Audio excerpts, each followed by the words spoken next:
All right, everybody, welcome back to the Hanky Panky podcast hosted by myself, Coralyn. Jewel, thank you for joining us again. I'm stopping to count my episodes now, okay? So I think it's like 15, 16. I don't know anymore. But we are super excited. Today, you guys are going to really enjoy who my guest is. But as always, we got to put out some shout outs, okay? First of all, shout out to Skyhawk After Dark for having us on their network, as well as Full Swap Radio. We can also be found on Apple iTunes, YouTube, Spotify, and Google Podcasts. And of course, if you go to our website, the hankypankypodcast.com, it's HANKIEPANKIE podcast.com. If you click on our sponsors, we have a variety of sponsors that have jumped on board, from adult stores to lifestyle swinger websites to swinger apps to some different toys now. A company out of the United Kingdom, a company out of the United States. So any of those sponsors that you click on, they are giving all of my guests a discount on their products. Remember, we had Aaron, who was from the biomedical engineer, who was from Time to Squirt for the Squirt Watch. So all of these companies are giving us discounts. So make sure that you guys go there. Make sure that you subscribe, especially on Apple iTunes. If you can rate us and follow us, that really helps us and keeps us going and keeps our sponsors coming in, which keeps me on the air. All right, you guys. So enough about that. Today, I have a really, really cool guest. So let me tell you guys a little bit about my guest before I tell you who she is. She actually found our podcast and reached out to us on our contact us page and told me a little bit about her. It was sent to me from my producer, and our author. Yes, so she is. She is an author. I'd like to introduce you guys to Jane Boon. Jane, welcome, and thank you for joining us. Hi, thank you so much, Coralyn. I'm You are always welcome. excited to talk to a veteran and a performer and a woman who's seen and done a lot of stuff. Oh, Thank you for having me. That is for sure. You are welcome. And just to let you guys know, we had to reschedule our interview from last week because I'd like to put a shout out to my mom. Thank you so much for passing your migraines on to me. Awful. So I had to contact Jane and tell Jane that this interview was too special for me to have to fight through that one. So thanks you for postponing a week for me. I really appreciate that. I bowed to the goddess. You needed some time. Oh, Lord, did I. And then to let you guys know, of course, today my printer decided that it was going to go kaput and it's done. And so all the questions that I want to ask Jane are on my phone. Okay, so bear with me as I work down and kind of go through some stuff. So first of all, let's get started a little bit here. You are an author, and the name of your book is Edge Play.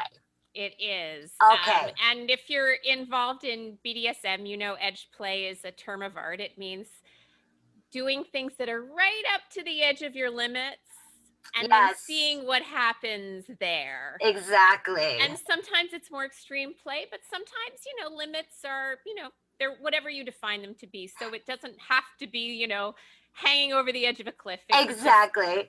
So stretching.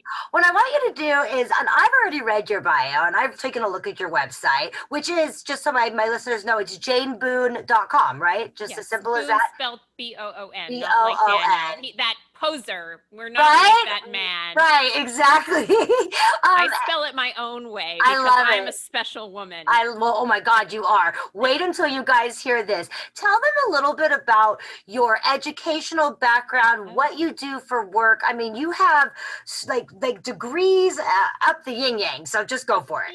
Yeah, I got some nerd cred. What can I say? As a kid, my dad was an auto mechanic, and so I grew up in an environment where there were machines and cars and pieces, and I didn't really know what I wanted to do when I grew up, but my grades were good, and I knew that engineers got jobs. So I went into engineering. It was just sort of what my dad did, but with a university degree. And then I just kept going because I liked school. I was good at it, and I had big plans. Okay. So I wound up going to MIT for my master's degree. And then when I was 30, I decided to go back and I did a PhD in industrial engineering at night while I was working during the day. But to be honest, I think I probably should have become an anthropologist because I love seeing how people interact with the world and how they work with one another. And so what also happened is when I finished my master's degree at MIT, I had been fun deprived basically my entire life because I was so focused on getting good grades and getting into a good school and getting a fellowship that quite by chance, this would have been, I don't know, 93, 94. Okay. I was on America Online. I'm dating myself. Okay. And I saw a chat room called Stocks and Bonds. Okay. And I just knew that it had nothing to do with Wall Street. I just had a feeling. See, I would have thought Wall Street. It was S&M. Okay, so you went to the chat room. I went inside. I was living in Boston at the time, and it turns out I had a lot of neighbors in there because, you know, there were a lot of nerds in Boston trying to figure out what this internet thing was. Okay. You know, and so that was how I connected with the BDSM scene in Boston, was just randomly on America Online, and then discovering there was like this whole world I had no idea existed. I'd read Story of O, but like, people do this shit. At that time, were you married or not married yet? I was a single woman because I had no life, right? I was, and so I was a hungry woman. I was desperate to experience whatever I could. And I'm sure this has been your experience when you're, you know, a cute and curious 20-something. Everybody wants to be your friend. So like, I was everywhere. I was invited to all the best parties. You know, pretty soon I had like really cute outfits, and I was interested. I had a lot of fun. Okay.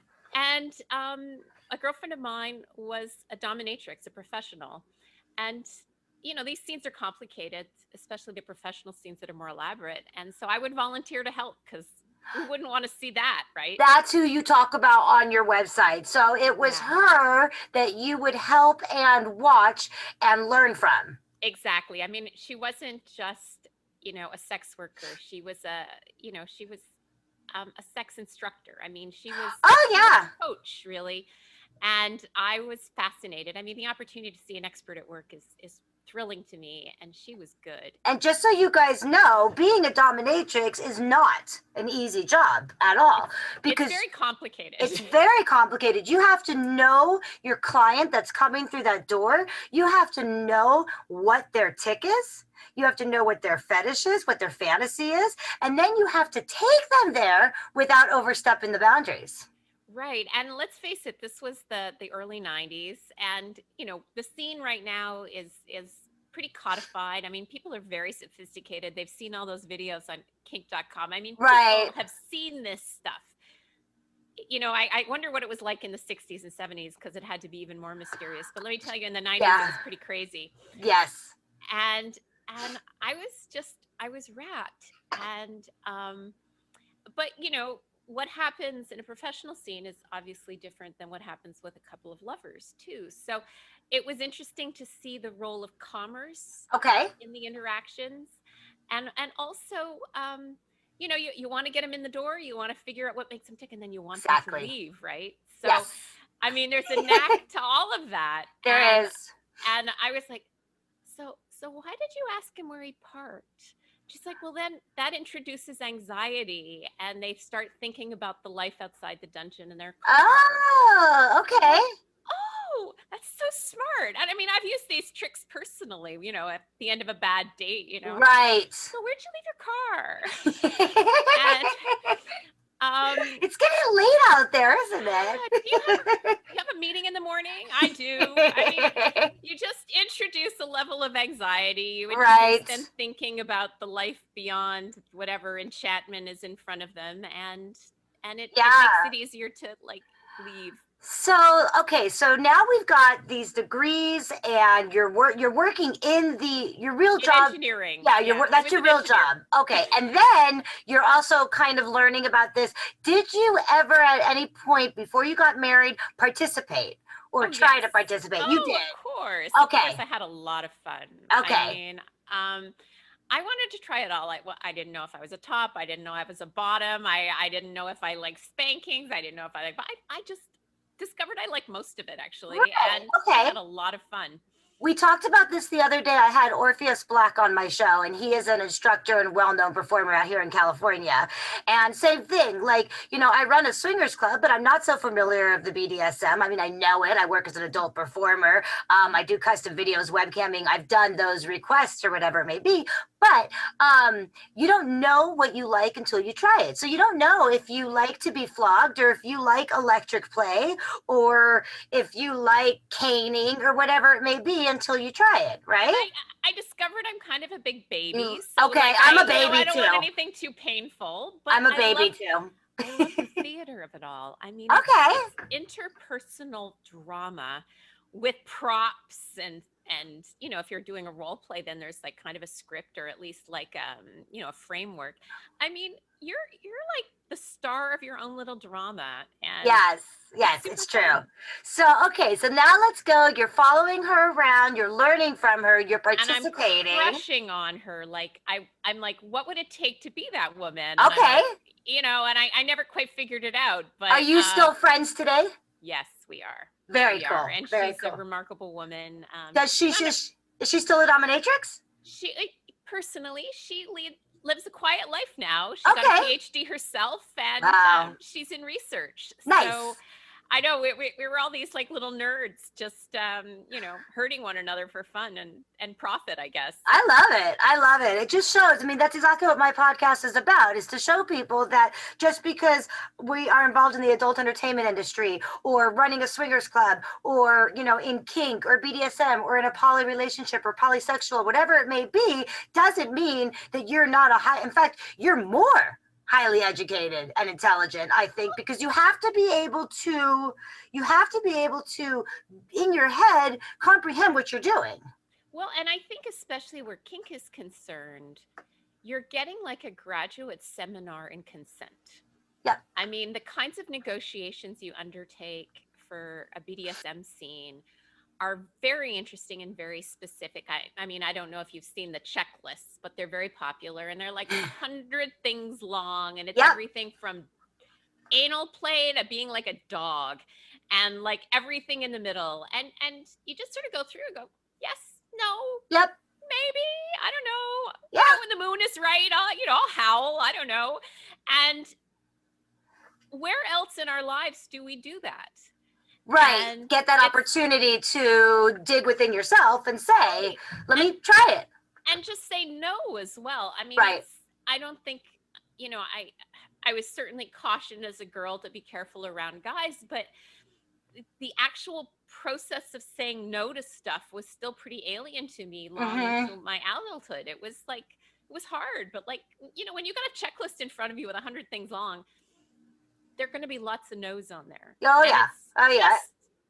It's the same. It's the same with the adult industry. When we go in and we say, what it is that we're willing to do before we sign up with an agent or submit ourselves to a producer, there's your yeses and their nos, and then there's the maybes. Like, maybe I would do a gangbang. I don't know. If they're cute enough. Yes, maybe I'll be a MILF to a 21-year-old. I mean, what does he look like? Is there oh my gosh, exactly. Is there a whole moon? I don't know. But, oh my God, I love it. Jane, I love you. I'm so glad you reached out to me. You're amazing. Yes. So I want to go to, so when did you decide, and this is going to be like a double question, because I want to know when you decided, you know what, I'm going to write a book about this on my experiences and my research. And during the time that you decide that, were you married to your husband, and was he aware of your life at this time? So my husband is a very special man. He, I'm fortunate. His prior wife wrote about sexuality. So he's really comfortable around people who find it interesting. I mean, if she'd been a golfer and I were a golfer, would anybody raise an eyebrow? No. Right. But we both happen to find this topic super interesting. And so, when we first got together, I told him, I did some crazy shit in my 20s. And he was like, tell me about it. I mean, he wanted to hear about it. He was curious for the play-by-play, and, we certainly incorporated aspects of it. Okay. And he's a sexy guy. And the thing is, we're not poly, so it's not like I was going out and participating in these things. But I told him I'm going to do some research. And that's a good thing about having a PhD. When you say you're going to do research, people take you very seriously. So it was research, right? I think I have to go get a PhD you need too to get now. a PhD because it's cover for everything. It covers for everything. So, like, I went to like a big fetish weekend in Vancouver. It coincided with a big statistical meeting. I'm also a statistician. I mean, I multitask. That's right. You also went and studied statistics, right? Yeah, I got interested in big data. What can I say? I've got some serious nerd cred. And so I'm there. I'm hanging out with some of my professors during the day. And then at night, I'm like hanging out with the freaks. Oh my God, how fun. Fabulous. But like I had to get clothes. I mean, I had to go out and buy a latex dress. I mean, when your tits hag. So right. Like, okay, how can I fake cheerleader tits at this age? Oh my gosh. I guess I can lift them up and I remember wearing those latex dresses, and we had to put baby powder on our skin first so that you could get into it. Yeah. And then if I moved, sticky. I was scared I was going to rip it. Yes. Yeah. They're very stressful. I will say this. Like, they're not comfortable. It survived the evening, so I feel like that was a victory. But man, it was dangerous. But like it flew open because it's under tension, right? Like, yeah. The latex is stretchy. I'm dancing with some young man, like more than half my age, because that's how I roll. And poof, the dress exploded. I'm like, oh God, did it break completely? So I was worried that maybe it tore, but it was just the zipper because it had all those zippers down the front. I'm like, I can fix this. There you go. Do that. I can zip a dress up. There you go. So how long did you do? So you did your research. You went to this festival. How long would you say your book was in process, research and everything? Tell us the story of how you did that. So I had the idea, I want to say 10 years ago. So the idea was, what would it take for a woman like me to become my girlfriend? You know, for the serious, staid professional to like become a top tier sex worker. And like for me anyways, it would like take a career catastrophe. It would take like a feeling that I couldn't get a job, like a financial calamity. And then I would want a gift wrapped opportunity because, it's hard work setting up a practice like that. You really have to hustle. I'm not sure I'd have the energy or the inclination to hustle. Okay. I think you do, but. So anyways, that was the construct. That was the premise. And so the idea was this Uber Dom, my girlfriend, the fictional version of her, she's got a little art gallery that she basically supports by working as a dominatrix. And she has the opportunity to get a very valuable painting from a latex fetishist in Geneva, but it's going to take a couple months. And she wants somebody to come in and take over her practice so that the men don't scatter. So that was like the idea. So she reaches out to a friend, I'll train you. And secretly, this is like my fantasy, right? So this book that's like written with this exact story, and this is your fantasy, and it's written, and the main character is you and her. Yeah. So like, I needed a crisis. So I went searching for a fraud. I went looking for like, something really bad. And I settled on the financial crisis because I was living in downtown New York at the time. And I saw them every day at gym class. I'd see them spinning and I'm like, don't they know they almost destroyed the economy? I wondered, who are these horrible people? Like, how can they get up in the morning? What does it take to like see like the world economy crater because of stuff you've done? Right. And I thought, well, wouldn't it be fun if my protagonist was one of those people who had like basically destroyed the economy and she's like left wondering what happened. Okay.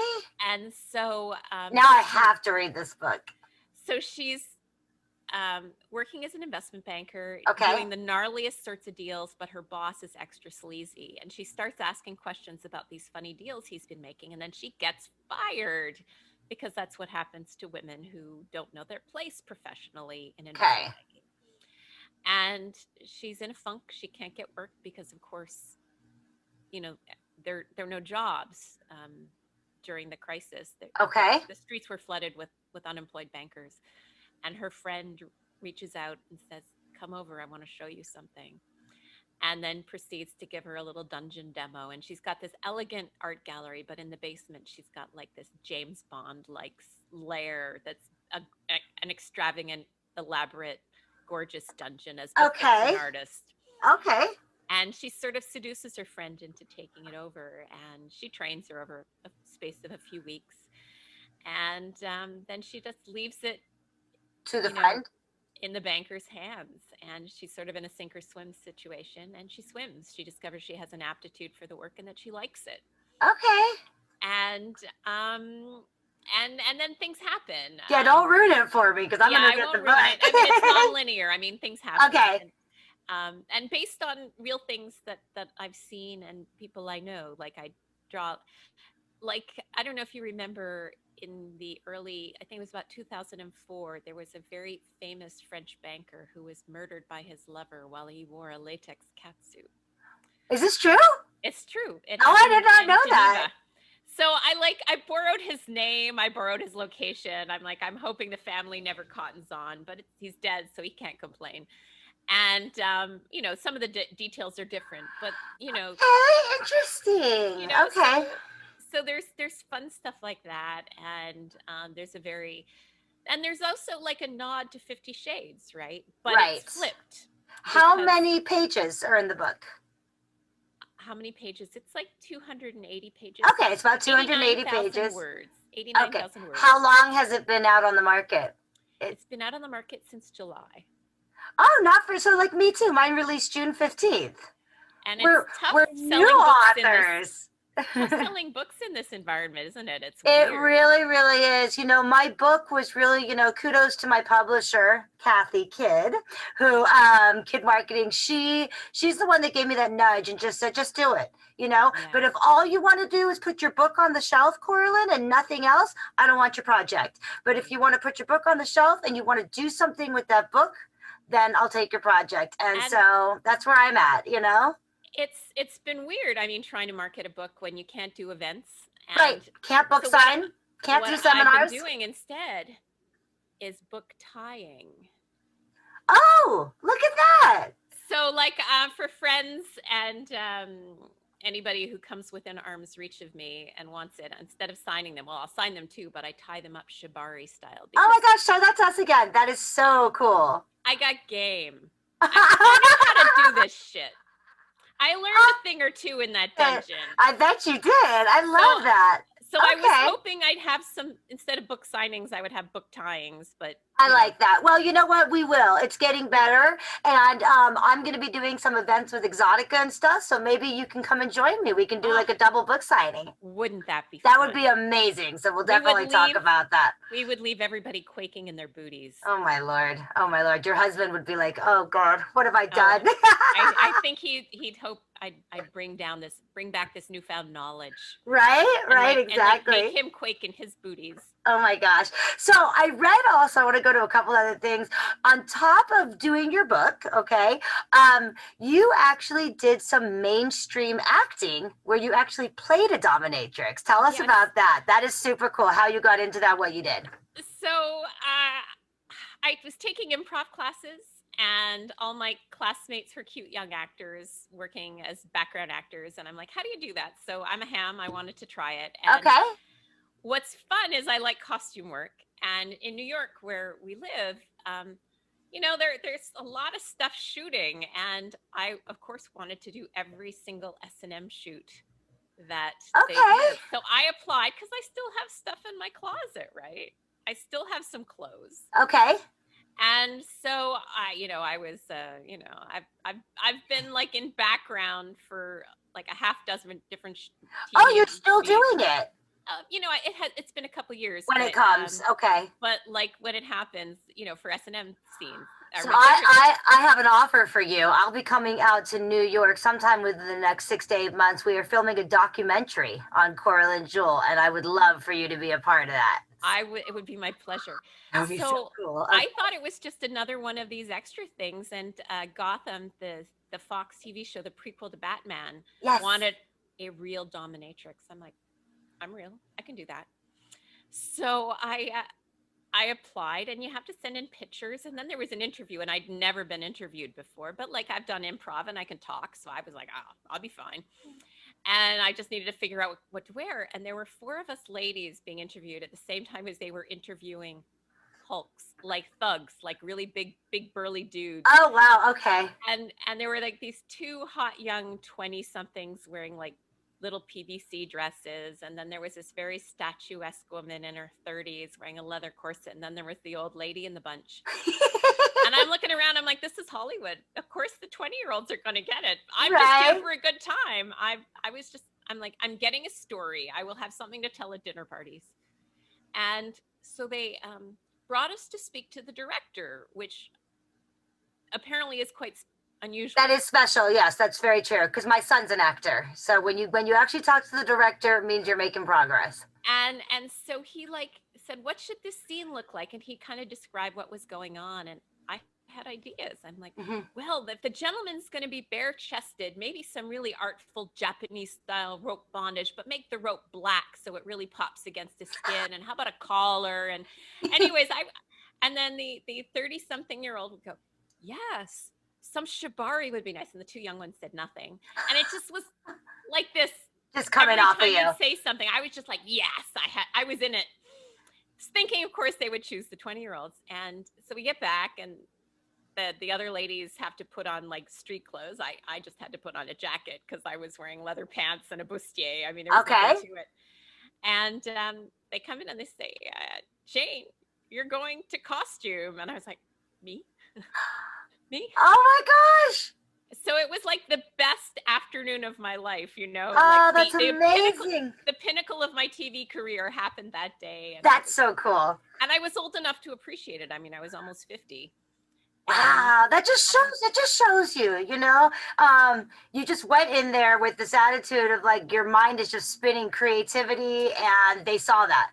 I was just going to have fun. And it turns out it was an older gentleman that they were using to be the judge that they had corrupted. Okay. And so it was good that I wasn't 20, and also that I'm kind of tall. I'm 5'8". You know, some of it is just the physicality of the scene, what you need to represent. And I'm, you know, I can impose. That's so cool. I love that. Okay, so I saw that, and then there was something else I saw too. You didn't just write this book, but you also have written other publications. So tell us a little bit about. I mean, my God, you are like a woman of all trades. You're me. You're me in New York. I gotta come there. Yeah, so we're gonna have a great evening together. So yeah, like I enjoy writing, and mostly I do, you know, kind of journalistic stuff. Okay. I've had pieces in Business Week and Time, and you just write them and submit them? Well, you know, I'm lucky. My husband's in the business, so he edits me. Okay. Yeah, so I fucked the editor. What can I say? I like it. It's helpful when you do that.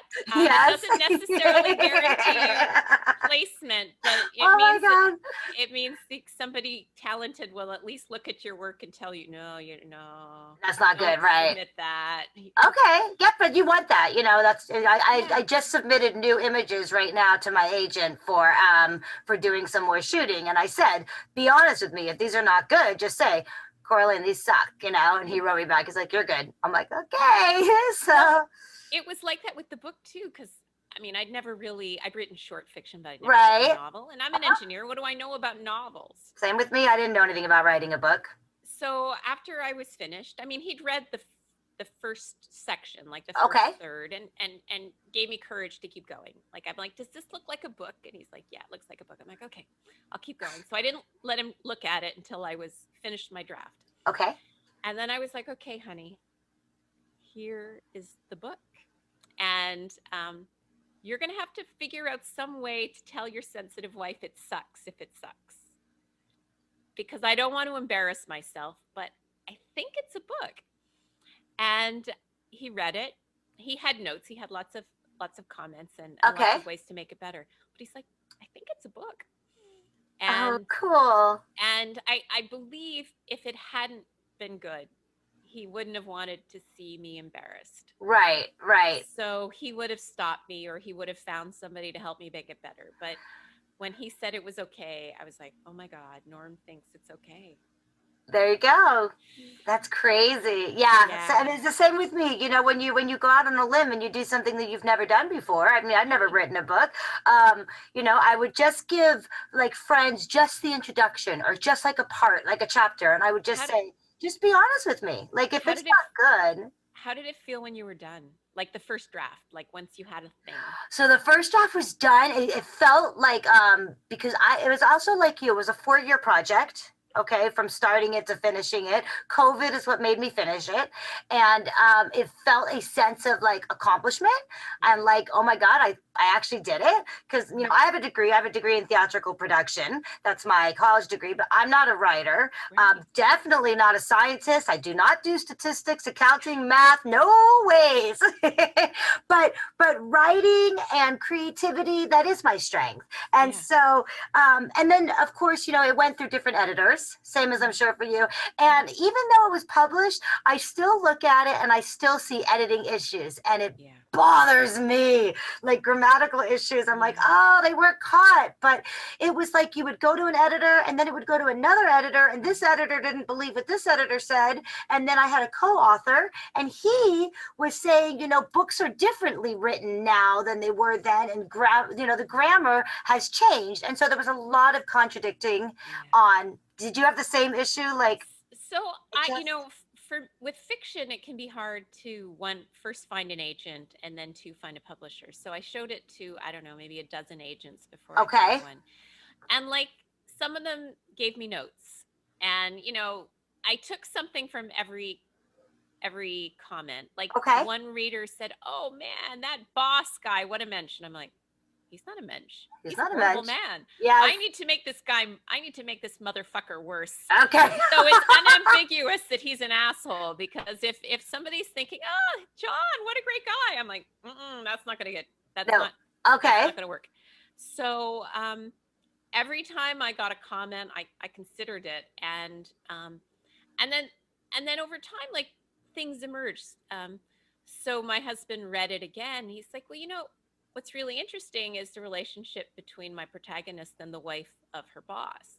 He's like, one's got the day shift and one's got the night shift taking care of this asshole. I'm like, oh, that's really good. So, you know, I'm like Thief. I incorporated that idea and strengthened their relationship, but also made them kind of competitors, but like kind of wary. Anyways, you know, it evolves. Like when you think it's done, it's not really done. That first draft becomes something else. And for me, because mine is a true story, as it was going to publishing, I was like, wait, I forgot. And she was like, no.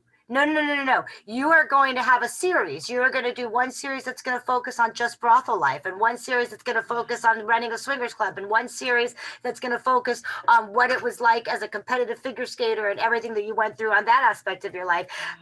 Because I kept saying, wait, I got to put this in. I got to put that in. And then I would argue with her like, no, it won't take me long. Let me just put it in. And she was like, no, stop. I mean, they all sound like such rich topics. So after I finished my PhD, I thought I want to do something fun with the tools I've acquired. So I got curious about the sex industry. And so I went to Internext in AVN. This was, I don't know, 2003. Okay. And but I managed to spend a day at one of the brothels in Pahrump. Yep. Which one do you remember? Sherry's Ranch. Okay. I worked at Alien Cat House. It was, that one sounds kind of. It was interesting. Like you should have like antenna. Yes, it was interesting. We had an alien room, actually. It was kind of creepy.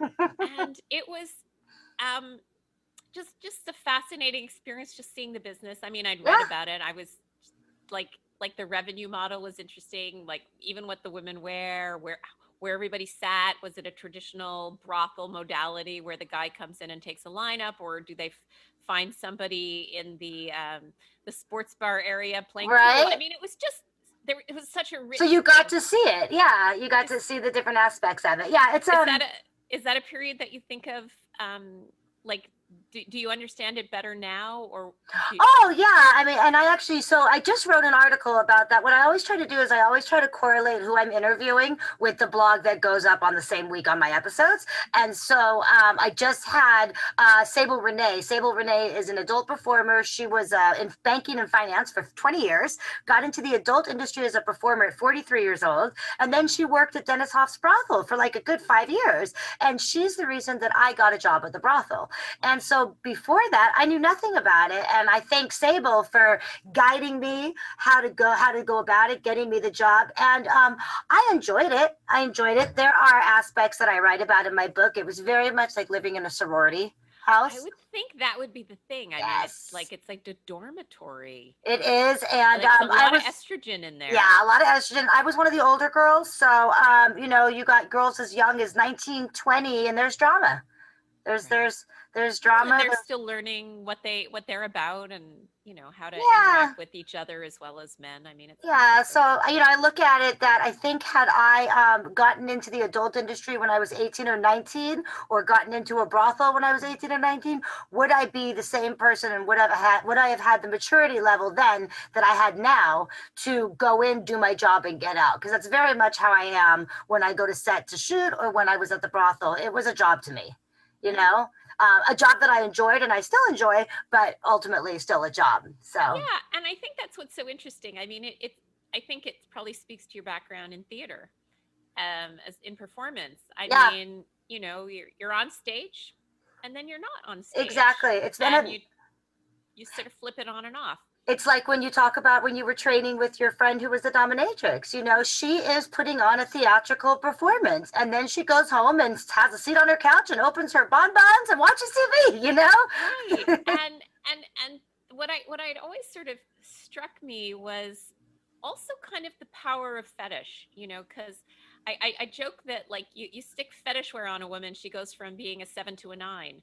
I Right. mean, it's like this reality distorting field that transforms you into like a symbol in addition to a human. And Right. that's powerful stuff too. And like, it's seductive having the gaze of, like, especially of a fetishist who's like really into that shit. I mean, it's like a drug Right. to certain men to be in the presence of, say, I don't know, great pair of legs or latex clad Absolutely. Absolutely. It goes back body. to the fetish. What is it? What they're And looking for? and I felt that thrill. And coming from kind of an engineering milieu where you're kind of hiding the fact that you're a woman, to be like this sex symbol was It's pretty fun. heretical. Yeah, It's it fun. was It's it really was fun. disorienting and thrilling, and but also kind of heady. I mean, the first few times it happened, I was like, it's not me, it's the dress. Yeah.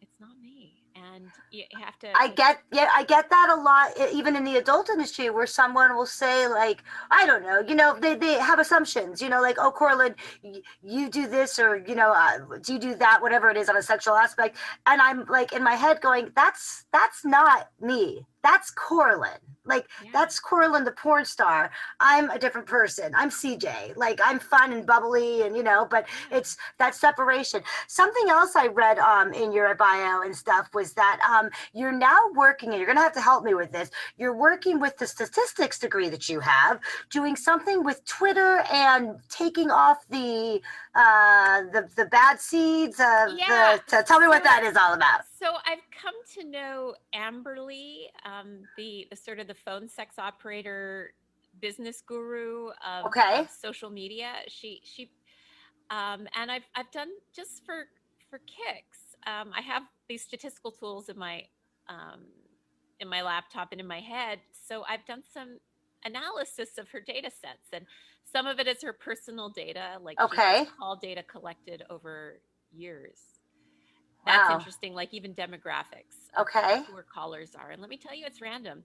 It's just a numbers game. You pick up the phone, and one call in 20 is going to be like, that's where the money is. You just have to keep picking up the phone. At And least this that was is my takeaway okay, Amberly, right? with phone sex operator. But the Okay. other thing that she did is she created a tool that monitors 5,000 sex worker Twitter accounts. Okay. and 5,000 non-sex worker Twitter accounts. But like we're talking like TikTok influencers, like kind of colorful people. And this is one way to sort of assess the magnitude and seriousness of the periodic crackdowns that happen on social media of social sex workers. Wow. So Okay. like when the new year happened, along with all the political accounts, there were a lot of sex work accounts that were suspended. Yes, a lot. Deleted. A lot, you guys. A lot. And like I did the numbers, and over the course of a week, in January, 5% of all the accounts among sex workers were impacted by this Twitter stuff. So it wouldn't take long for like half of the community to be harmed. For my listeners that are listening that are involved in the sex industry, are there words or images that they should avoid putting on their Twitter accounts? I mean, I'm one of them, to know what takes us to not be that account that gets pulled down. So I just sort of know what I've seen from Amberly, and one of the things that you need to avoid are like the automated messages. Like if you get like a tip on OnlyFans, sometimes some of the platforms will send out an automated. Okay, I heard that. So cancel, like when it says you sold a video on ManyVids. Yeah, you might cancel want to be careful about that. Okay, I already did that. I canceled all of those. Okay, you guys, so automated ones. And then I think you need to be very careful about what's in your banner. Heard that too. Okay. It's like, the Twitter police are just going to do a very cursory thing. They're just going to see, like the signal to noise, how much crap is coming out of, okay, like so a given account, and what does it look like? Yeah, because my banner was, I had lingerie on, but I had a G-string on, and they flagged it. So your banner, keep it clean. The automated stuff, be very, very careful about that. That's a big one. Yeah, I read that on XBiz. And so I went ahead and pulled off all of my automatics where it says like you've sold a video or anything like that. Yeah. Okay. So, and there are a few other things. Amberly has a blog that's excellent. So I would recommend to anybody. What is that? Where would they just go? Amberly's blog? Just type it in. So on Twitter, she's at Amberly, AMBERLY. Okay. And then good to in know. Her profile, there's a lot of she's got a Linktree thing, and that leads you to her work. Okay. And so she's an impressive woman who's I'm sure done the background work necessary to kind of go take a look at that. Okay. So now my question to you is, do you have plans to write another book? I am thinking. I know I do. You are thinking about it. Okay. So everybody wants to know more about the Uber Dominatrix. Oh, so okay. The alpha, okay, I have to get this book and read this book. Okay. Everybody. Okay. So I'm starting to do research on what it means to have an art gallery and what it means to be able to get men to grovel at your feet. And I think there's a lot of overlap. Well, cool. Okay, so where can my listeners get the book? Is it on Amazon? The easiest place is on Amazon, even though we all hate getting Jeff Bezos any richer. The name of the book is Edge Play. My name is Jane Boon, Boon. Okay, and I'll put the link up for you guys. Have you done an Audible version yet? I have not. I have somebody for you I can put you in touch with. I just did my Audible, and he's a narrator. Ooh, where's he based out of? I think he's East Coast, but he was amazing. And you got a boy to talk your book. I did, because my book's actually written from the journalist point of view, and then I step in and take over. So it's my voice in the introduction, and then it's his voice narrating the book, and then I come in and I take over with my own voice. So it's kind of neat. Yeah. So you got to play too. That's good. I think everybody wants to hear you talk. Yes, I'm excited. So the Audible's out, the podcast is out. Is there anything else that I see? I didn't even have to look at my notes. No, you're good. Did I miss anything? I don't think so, and I'm confident this is going to be a really successful venture for you. You're such a charming and engaging interviewer. Thank you for your time, Jane. Thank you so much for joining us. And I can't wait to meet you for real. Yes, COVID crap is. Yeah, and I'm gonna wait till your guys' storms are all done out there. Right? Is it awful? Okay, so I'm scheduled to be in Iowa in March, and then Miami and maybe New York. I think I just might have to pull off New York in that trip. March 22nd, somewhere around there. Will the snow be gone? Maybe. Who knows? It's a crapshoot. I would recommend waiting till the summer. Come back in the summer. Okay, well, definitely going to be out there because I got to come and meet with my documentary director anyways. So, Jane, thank you so much for being on the show. You were so much fun. You are welcome. For your time, and good luck with the sequel. Thank you, and you too. All right, you guys. So remember, you go to JaneBoon, BOON.com. Name of the book is Edge Play. I think you can click directly from your website also. Does that click you directly to Amazon as well? It does. Same as my website. I whore on behalf of this book. I try not to miss a trick if I can. I know. So. Well, the other thing is so what I do is I also offer my book can be autograph signed, and then I ship it directly. So if you offer that as well, if they can get a signed autograph book or reach out to you, I know there's a contact you page on there. Contact me page is okay, and then we'll go from there. And you guys, thank you again so much for listening to the Hanky Panky podcast, hosted by me, Coralyn Jewel, and again, Skyhawk After Dark Radio. You rock. And Full Swap Radio. You guys rock as well. My sponsors, love you guys. Thanks for listening. Make sure that you rate, subscribe, and follow. And we'll see you guys again. I think my next interview is... Who is my next interview? I got Mickey Lynn coming up. I've got Dr. Lee Phillips coming up.